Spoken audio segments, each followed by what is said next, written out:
everyone. Welcome to Mormon Book Reviews, or an evangelical encounters the restoration. I'm your host, Steven Pynakker, and this is a special segment of Tuesday Tangents. And just so you know, folks, I have permission from Rick Bennett to use the term Tuesday Tangents, because typically these are like 20 to 25-minute segments, just about the size of a Gospel Tangents episode. And I was trying to like Tuesday Talks, I couldn't think of the Tuesday Tangents. So thanks, Rick Bennett, for letting me crib your notes there.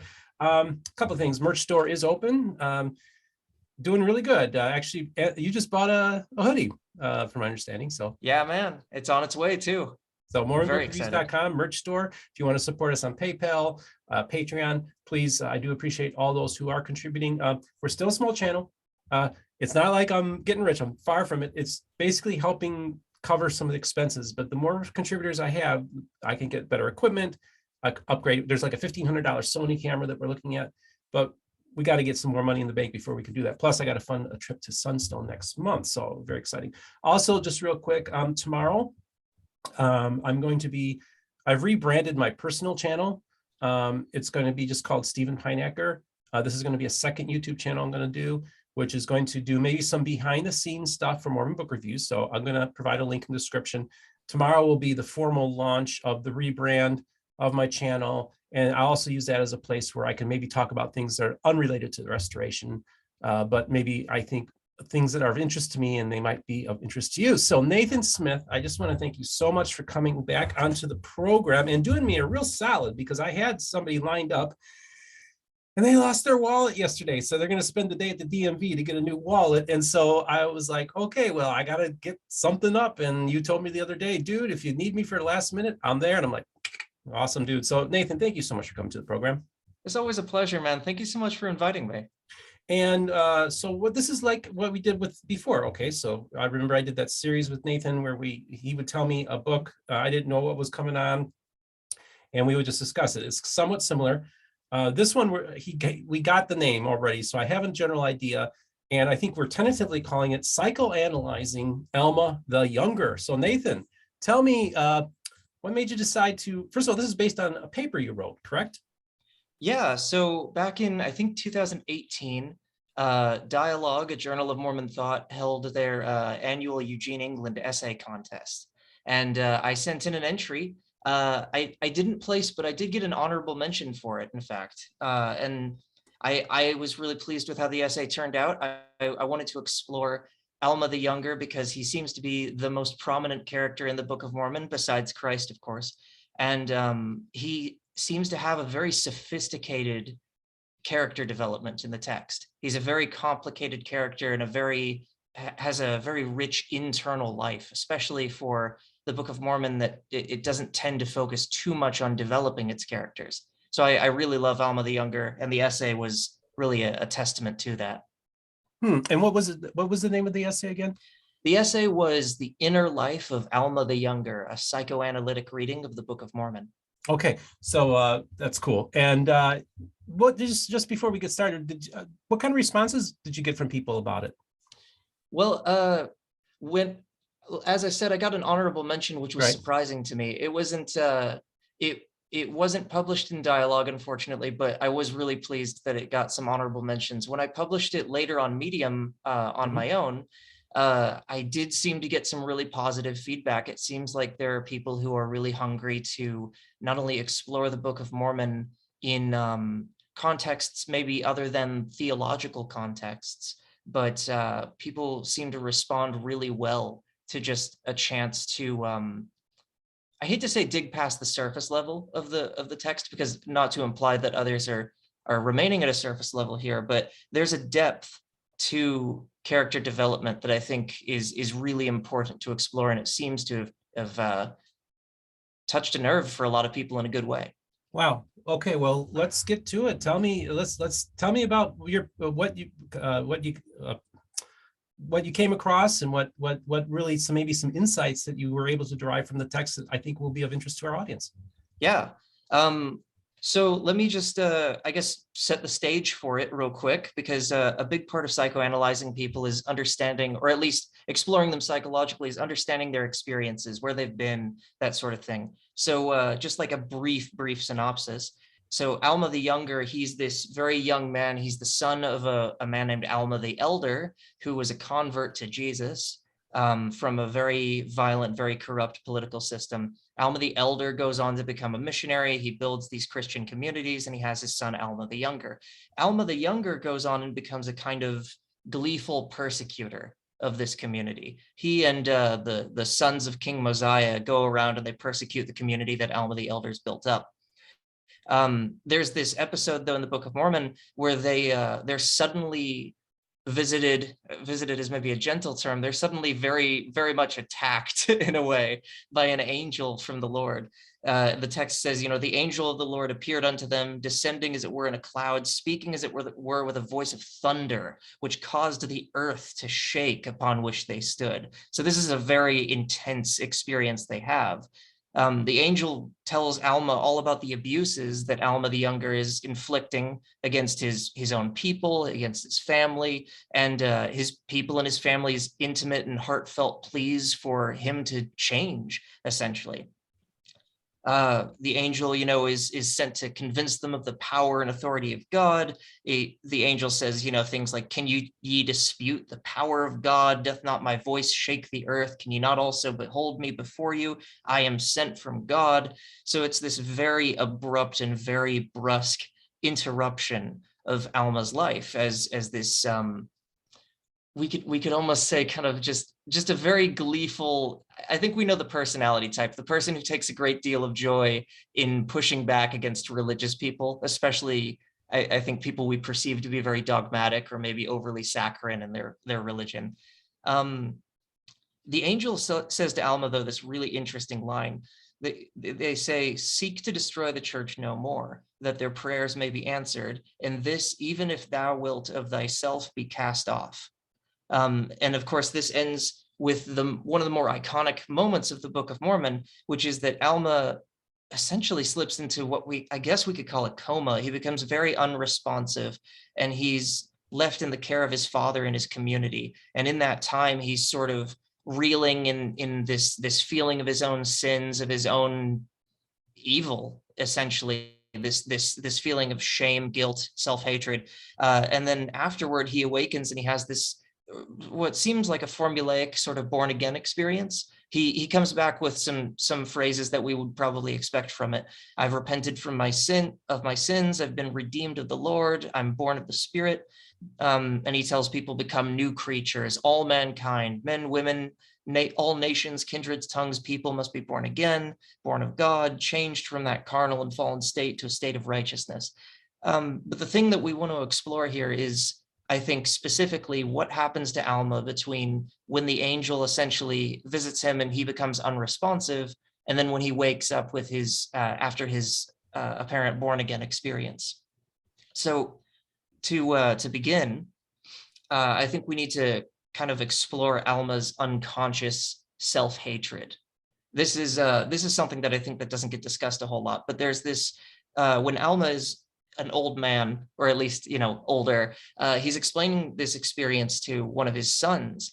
And the angel basically tells him, stop trying to destroy the Church of God, even if it means destroying yourself. The way that Alma recounts this, though, I think is a lot more interesting. He says, he has the angel say, "If thou wilt of thyself be destroyed, seek no more to destroy the Church of God." In more modern English, we might render that phrase as something like, "If you want to destroy yourself, don't take them with you." And this seems like a really interesting phrase because Alma the Younger does not appear to be someone who wants to destroy himself. Like, him and the sons of Mosiah seem pretty happy doing what they're doing. Something about this encounter with the angel sort of surfaces within Alma, these feelings of guilt and shame and self-hatred, but they come from within. They aren't things that are like imposed upon him necessarily by an outside force. There's this quote from Harold Bloom, one of my favorites, in his book, Jesus and Yahweh, the Names Divine, where he says, "I hardly think we as yet have absorbed the discomfort that only what is demonic in us can accurately perceive the identity of Christ Jesus," which I think is a really interesting idea, that the encounter with Jesus has this way of surfacing in us some of the darker aspects of ourselves, or at least the things that we wish weren't there. Hmm. So as I said, though, this is really out of left field for Alma, at least, because there's no real apparent sign that he hates himself or that he wants to be destroyed. And yet this angel tells him, essentially, if you're trying to destroy yourself, stop trying to destroy the others around you along the way. So where does this desire for self-destruction come from is essentially the natural question. Hmm. In psychology and psychotherapy, we have this concept called the unconscious. We essentially break the human subject into two sides. The conscious surface level self, that's what we typically identify as ourself. And then there's the unconscious self, the unconscious mind. So this is a little abstract in some ways, but the conscious self is essentially, it's where you feel your sense of agency and willpower. It's where you feel your immediate sense of awareness. So us having this conversation right now, that's us being conscious. If I wave my hands like this, that's a conscious decision. But there's a whole unconscious mind underneath me as a conscious person. So an example of this in psychoanalysis and psychotherapy that's often seen is dream analysis. So there's this medical doctor and psychoanalyst named James Grotstein, and he talks about how when he was in I believe, residency, he had this dream that regardless of the content of the dream itself, he woke up with this very palpable feeling that he himself had not created the dream, that he had simply witnessed it. But the dream had occurred obviously within his own brain, within his own mind. So obviously there was this sense in which he did indeed create this dream, even if he as a conscious self felt as if he was simply witnessing it, that he had not constructed it in any way. So he actually makes reference to ancient Assyrian views of dreams. The ancient Assyrians, according to Grotstein at least, seem to see dreams as like conversations between gods, and they weren't meant for humans. And so humans weren't really meant to disclose their dreams to other people because they had no real business doing so. He points this out, though, as a way of sort of illustrating how foreign dreams can seem to us. And it's a good example of how foreign the unconscious mind can be to us. What's interesting, though, is that the unconscious isn't just something outside of our awareness. It's actually something that forms and fundamentally shapes how we as conscious beings experience our lives. So there was a psychoanalyst named Wilfred Bion, B-I-O-N, he was very famous. He had this concept called the alpha function. And it basically was something like this, that the world around you is filled with what he called beta elements, which are basically just things that you don't perceive yet. So it could be objects, it could be people, it could be experiences that you go into. And the alpha function, this part of you that's meant to take in those beta elements, it's meant to process them into what Bion called alpha elements. So the alpha function takes beta elements and turns them into alpha elements. And that sounds really abstract, but there's I could give you maybe a couple examples of like real world examples. So when we discussed my mission experiences, one of the things I mentioned was that after my mission, right after my mission, when I was very fresh off of a number of traumatic experiences, when I encountered elders, specifically missionaries with black tags and everything, I suddenly had what felt like very involuntary panic attacks. So for me on my mission, and trauma is actually a really good example of how the alpha function can go awry. On my mission, let's say the beta elements that were the experiences that I had and the people I was with and the situations that I was in, my alpha function, in to use this terminology, could not fully process them. They were traumatic to a point that I was not equipped to fully process them in a way that would leave them settled and fine within my own psyche. And so they created these alpha elements, which were expressed in things like a panic attack, essentially, when I would see missionaries. And as I began to heal from that sort of post-traumatic stress disorder, my quote unquote alpha function became more capable of processing those beta elements being like missionaries. So there was another episode later when I ran into missionaries on the street and I didn't feel any panic. I felt complete peace. My alpha function could process all of that into healthy alpha elements. So the alpha function essentially, and the unconscious mind, let's just call it the unconscious mind, shapes how we experience the world in a very similar way to how like an old school film projector shapes the light from a light bulb into a movie projection on the silver screen. So it's like the unconscious mind is like a film strip. So you have the light bulb that has just nothing but light, and the film strip filters that light, and then it projects that filtered version of the light onto the silver screen. So the film strip is our unconscious mind. The light is what Beyond called beta elements, or just the external world around us. And the projection onto the silver screen is the things that we experience as conscious human beings. So again, to go back to my example, the light of the film projector would be comparable to me encountering missionaries, nothing about whom is like objectively panic inducing. And then the film strip, my own unconscious mind, would be my mind after going through a number of traumatic experiences. And the panic that I felt would be analogous to the projection onto the silver screen. Does that make sense? Yeah. This is really fascinating stuff, dude. Cool. So that's just a quick primer, because now we can really explore Alma the Younger himself. So we want to explore the question of how Alma the Younger's own unconscious mind shapes his own conscious experiences. And I think one of the best indicators of how this works is Alma, when he's in his unresponsive state, when he's sort of reeling from his encounter with the angel, he has this really interesting sort of dance with his own memory. So in psychology, one thing that we find rather consistently is that memory is not just our way of objectively accessing past experiences or past events. It's very deeply tied to emotional states, to mental states, as well as to our sense of self, to the way that we understand ourselves in the present. So a hypothetical we could think of is, say a man and a woman are married, and then they go through a very, very bitter divorce. And the man, after the bitter divorce, he says, I never loved her in the first place. But in this hypothetical, at least, that's objectively not true. At one point, he was actually very taken with the woman because he asked her to marry him. They had at least a fairly good honeymoon period before the marriage unfortunately turned sour and ended in a bitter divorce. There's this sense, though, in which the man, after the divorce, saying, I never loved her in the first place, can't remember those positive memories. He only really remembers the bitter memories, the slights, the annoyances, the irritations, the conflict. So there's this sense in which the man's present understanding of himself and the situation that he's in shapes the selection of memories that he can access in his mind. And so, I mean, that's one of the roles of therapy, for instance, is to help us to access what we're leaving out, essentially.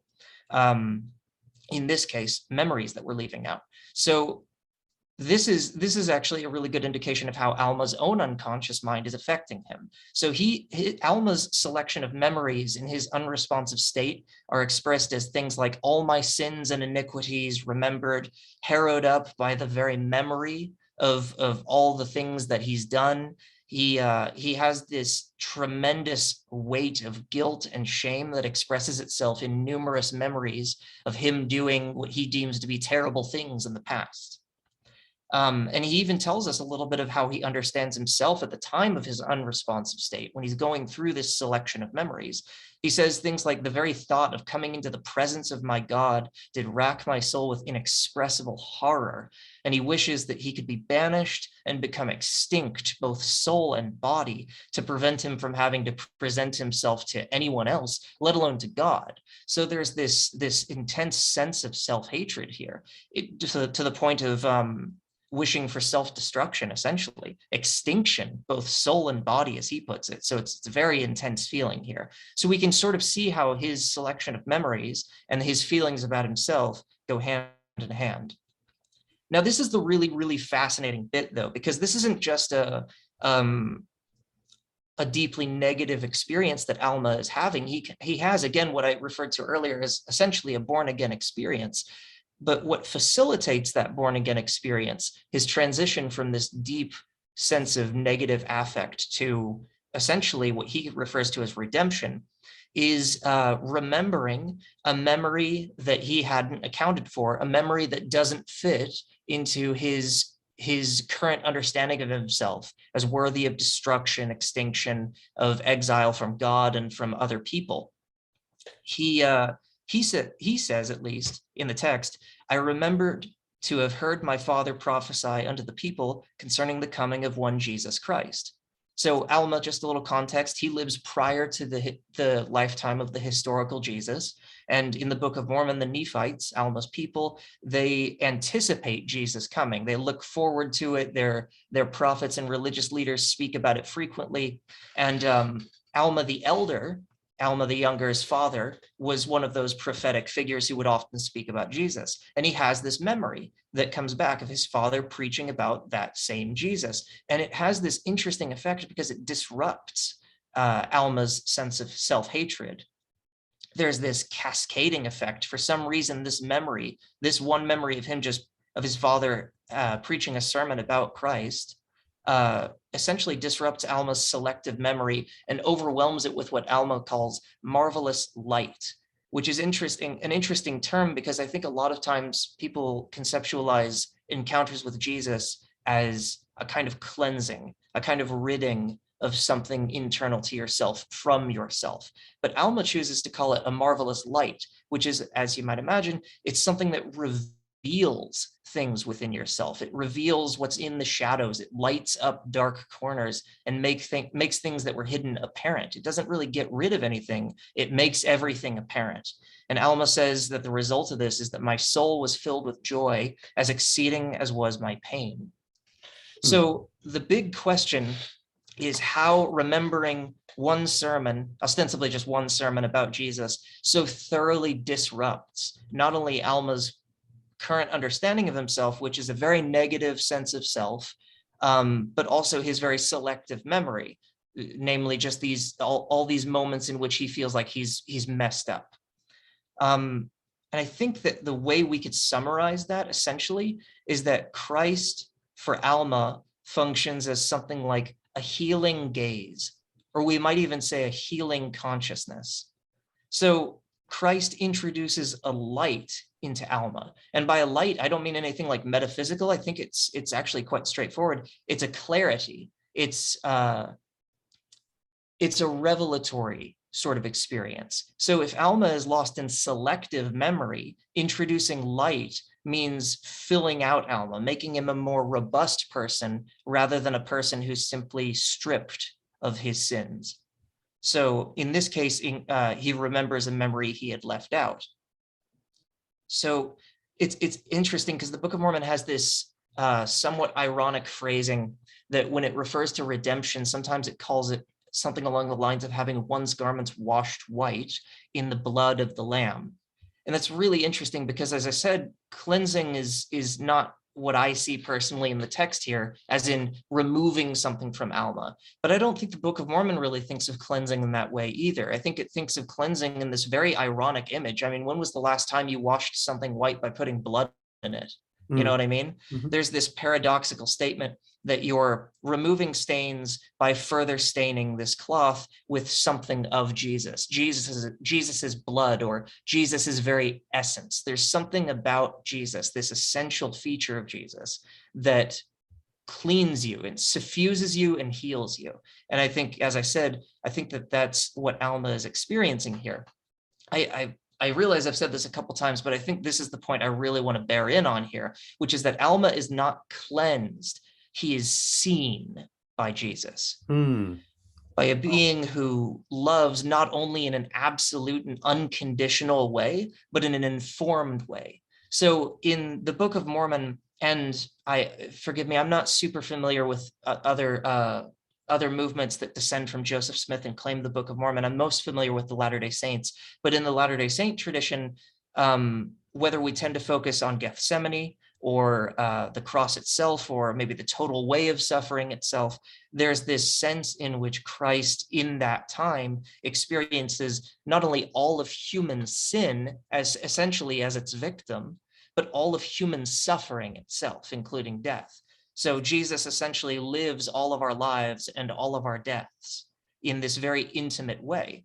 Jesus is essentially in the Book of Mormon the one who knows from experience every sin each and every one of us has perpetrated, and every pain that not only that we have experienced, but that we have inflicted upon other people.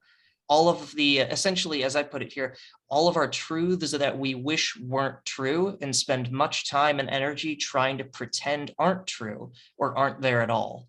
Jesus, essentially, in Alma's mind, is the one person in the entire universe who would have every right and every reason to reject him, and yet still loves Alma nonetheless.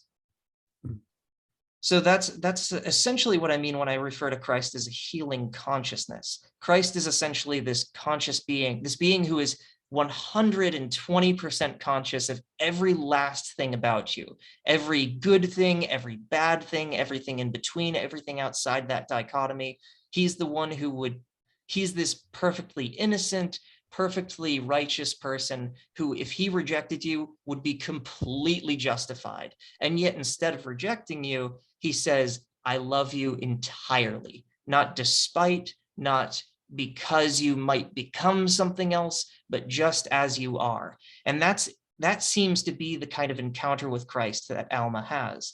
And this is not only where we get into, that's obviously a little theological here, but this is also where we touch on the psychological aspect of this, I think, because the Book of Mormon has this running theme of taking upon oneself the name of Christ.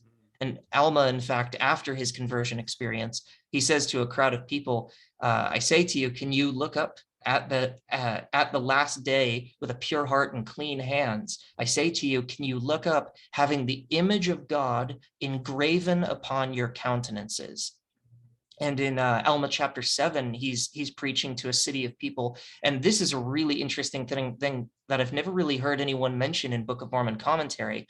Alma talks about Mary being overshadowed by the Holy Spirit and conceiving Jesus. So fairly typical. But then right after that, he says that followers of Jesus are also overshadowed by that same Holy Spirit, with this implication being that they conceive within themselves something messianic, something Christ-like as well. There's this quote from Jack Miles. He's a former Jesuit and an award-winning author. He wrote this book, among others, called God, a Biography. And in it, he has this quote about religion that I really love. He says this: philosophers of religion have sometimes claimed that all gods are projections of the human personality. And so it may be. But if so, we must at least recognize the empirical fact that many human beings, rather than project their own personalities upon gods wholly of their own creation, have chosen to introject, take into themselves the religious projections of other human personalities. So I think Miles here captures what I think Alma is after here, which is that Christ is not only a person you encounter, but it's a quality that you internalize within yourself. I think essentially what he's saying is that Jesus's followers are supposed to use Miles's term, introject Christ himself into themselves. And by that, I mean to sort of internalize Jesus's capacity to look at a being in total, warts and all, and still not only accept them, but embrace them.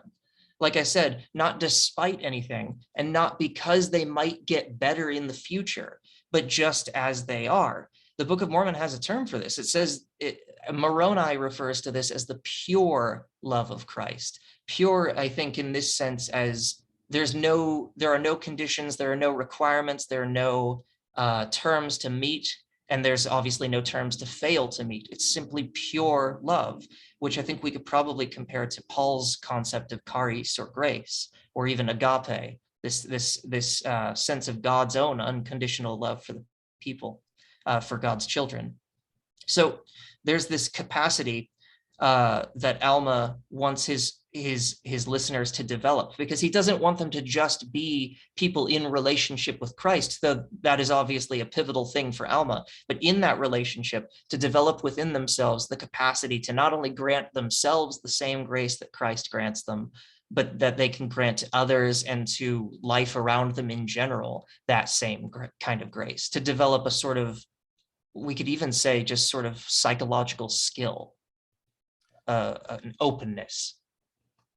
Well, Nathan, I want to really appreciate this thought-provoking idea that you had, and we're going to leave in the show notes a link to that article that you wrote. I just have a few things I want to talk about. First of all, I like to tell Christians this, the Book of Mormon is very Christ-centric, and I think that it's worth you contemplating some of the stories. The story of Alma the Younger has some parallels to Paul. In his Damascus Road experience. It's kind of maybe a more long drawn out story, but it's a parallel to Paul, which is fascinating stuff.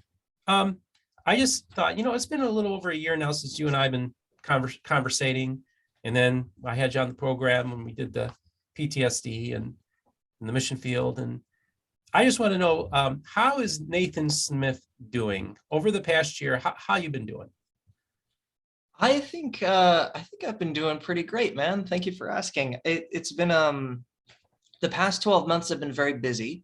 I transferred from my community college to a full-on university where I'm trying to complete my undergraduate coursework, and I have an actual plan and an actual way of getting into grad school, and my ultimate goal is to go become a psychotherapist. I ended up moving entire cities. I'm living elsewhere right now. And, I feel good. I feel a little more fulfilled. I feel a little more, I guess the word would be unfolded in a way. I think I felt very constricted when we first talked. Just personally, I think like I was very dormant. And now I feel like I'm sort of waking up and unfolding. That's awesome, dude. And you are like my favorite post-Mormon Buddhist in the whole wide world. Thank you so much, man. You're my favorite evangelical in the whole wide world. So I wanted to say a few things, folks. Nathan, we're going to, sometime this summer, and it just dawned on me, today I guess is the first day of summer. Later this summer, Nathan is going to be releasing, I'm going to help launch Nathan's podcast. It's still, we're still developing it. We're still tossing around ideas, even just the name of the show at this point. But look for that. And so when we have it, we're gonna launch it on my channel, a dual launch on his channel and my channel. And I want let's get Nathan a couple hundred subscribers right off the bat to get started. Because I'll tell you, folks, getting 100 subscribers on YouTube ain't as easy as it thinks. It took me a few months to get to 100. And so I also wanted to point out that next month you're going to be giving a presentation to the Book of Mormon Perspectives Forum, which meets every single Monday night, rain or shine, even on holidays. And it usually brings about 40 to 50 people. It's a great group. It has all the different groups within the restoration are participate in it. So you name the group, they've probably given a presentation. And just last night, Nathan and I were sitting in, and by golly, Richard Bushman was also sitting in that, listening to the conversation. So this Monday night perspectives group has become very influential. It's small, but it's become the who's who of some of the top thinkers and idea makers. Jonathan Neville's given presentations, Rob Meldrum even, but we also have people from Robin Jensen from the Joseph Smith Papers Project made a presentation. So I just want to encourage you all to check out the Book of Mormon Perspectives Forum, which if you're friends of me on Facebook, I usually leave a link for that when a friend is on there. Nathan, what I'd like for you to do is, I noticed you left a link to mentioning it. Why don't you put in my private group? So Mormon Book Reviews private group, post that announcement that you're going to be talking. And let's see, I'm just going to make sure I got everything covered here. Yeah, so Nathan Smith, thanks for doing a real solid. I love you, man. The conversations with you have been great. During last summer, I spent most of my time in rural Florida, didn't have any friends. And just about every Saturday night, Nathan Smith and I would get together and just talk. And after a while, we're like, man, let's tape one of these conversations. And that's what led to that awesome episode.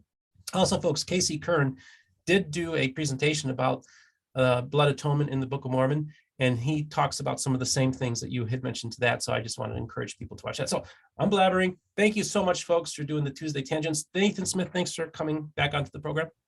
Absolutely, man. Much love to you. Thank you so much for always having me on like this. And so folks, just want to remind you to don't forget to like and subscribe and hit the notification button for when a new episode comes out. The podcast format is up and running again. We just released a new podcast episode yesterday, so we'll get caught up in the next week or two. So those of you who listen to us exclusively in the podcast, hopefully you'll be able to listen to this episode soon as well. Don't forget, you can support us on Patreon and PayPal. Thank you for those who are supporting us. Hey, everybody, I guess it's first day of summer. You have yourself a great summer, and watch for my new channel, Steven Pynakker, to be launched on YouTube tomorrow. And you all have yourself a great day.